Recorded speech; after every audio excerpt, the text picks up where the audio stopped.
ఈ వీడియోలో మనం ఒక స్టాక్ సీజనాలిటీని చెక్ చేయడానికి మనీ కంట్రోల్ యాప్‌ని ఏ విధంగా యూజ్ చేయాలి అనేది తెలుసుకుందాం.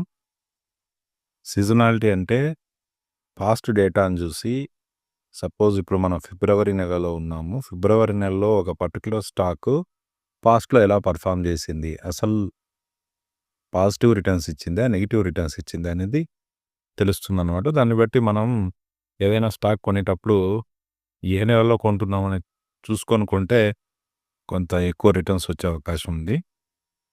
ఇప్పుడు మనం రిలయన్స్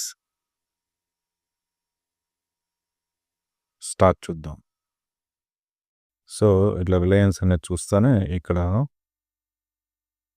సీజనాలిటీ అనేకి వెళ్ళండి. ఇక్కడ 11 out of 17 years Reliance industries has given negative returns in February. ఫిబ్రవరిలో 17 సంవత్సరాల్లో 11 సంవత్సరాలు నెగెటివ్ రిటర్న్స్ ఇచ్చిందట. ఇక్కడ మీరు యావరేజ్ మంత్లీ రిటర్న్స్ చూడొచ్చు.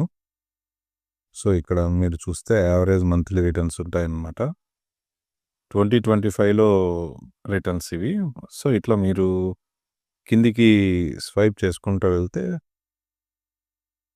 దాదాపు 2009 వరకు ఉందన్నమాట. సో, ఈ విధంగా మనం తెలుసుకోవచ్చు.